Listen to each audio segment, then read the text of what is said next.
नमस्कार दोस्तों, आप सभी का एक बार फिर से बहुत बहुत स्वागत है हमारे YouTube चैनल इंजीनियर्स आर्ट में।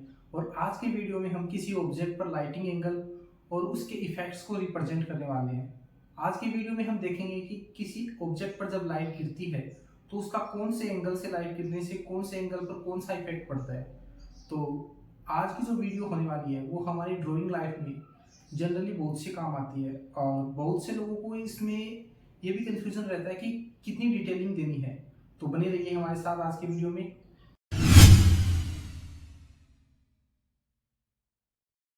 दोस्तों, आज का जो टॉपिक है वो बहुत ही इंटरेस्टिंग होने वाला है क्योंकि कोई भी ऐसी ड्राइंग नहीं होती जिसमें लाइटिंग एंगल ना हो। और चलिए स्टार्ट करते हैं आज का टॉपिक।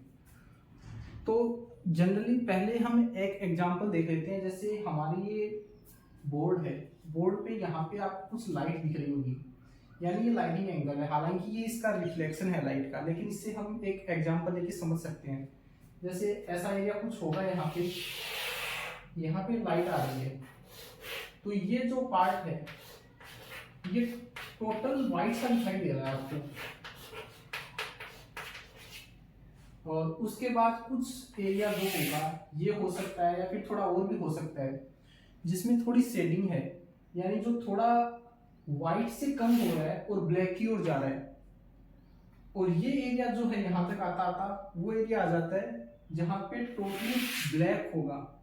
तो इसको हम एक एग्जांपल से समझ लेते हैं। एग्जांपल के लिए हम मानते हैं ये हमारा कोई ऑब्जेक्ट है और ये हमारा लाइटिंग एंगल है और ये हमारा लाइटिंग सोर्स है।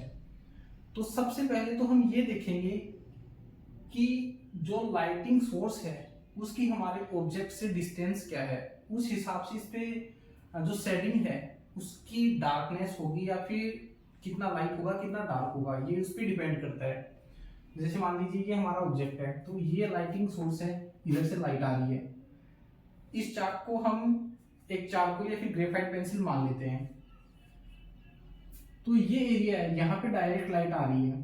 तो डायरेक्ट लाइट जिस पार्ट पर आती है वो पार्ट हमेशा व्हाइट होता है, या फिर उसको हम हाईलाइट बोल सकते हैं। तो मान लीजिए इतना पार्ट इसका हाईलाइट होगा, यानी ये पार्ट जो है ये टोटल व्हाइट होगा। उसके बाद में जब जैसे जैसे डिस्टेंस बढ़ेगी, डिस्टेंस बढ़ने के साथ में कुछ एरिया ऐसा आएगा जहां पे जो व्हाइट है वो कम होगा और डार्कनेस जो है वो बढ़ती जाएगी। तो ये एरिया हम वो मान लेते हैं जो कि व्हाइट और ब्लैक इन दोनों का मिक्सचर है, यानी यहाँ पे व्हाइट एरिया भी होगा और ब्लैक एरिया भी होगा। और ये जो है वो होगा टोटल ब्लैक, ये ब्लैक होगा। तो अब इसको हम कैसे बनाएंगे? जैसे हमने यहाँ पे पेंसिल से यहाँ पे कर दिए शेडिंग, इस एरिया को हम टोटली शेड कर देते हैं।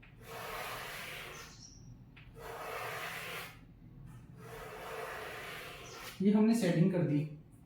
अब यहाँ पे कुछ लोगों को ये कंफ्यूजन रहता है कि ये जो एरिया है वो कैसे बनाना है। इस एरिया को बनाने के लिए हमें कुछ भी नहीं करना पड़ता। हमें जनरली हमारा जो पेपर स्टम्प यूज में लेते हैं या फिर ब्रश यूज में लेते हैं, उससे इसी ग्रेफाइट या फिर चारकोल को आगे की तरफ स्प्रेड करना है। जैसे ये अब इसको हम ब्रश मान लेते हैं, अब इसको हल्के हल्के आगे की तरफ स्प्रेड करना है।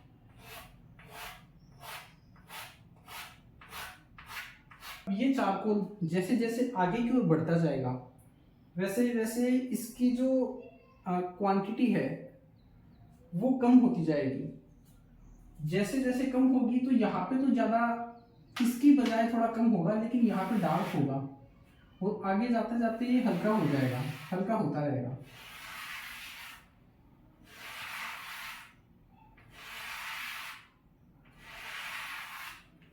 और एक टाइम ऐसा आएगा जब ये यहाँ की बजाय यहाँ पर बहुत कम हो जाएगा ब्लैक, और यहाँ पे इन दोनों का जो व्हाइट और ब्लैक है इन दोनों का मिक्सचर आ जाएगा।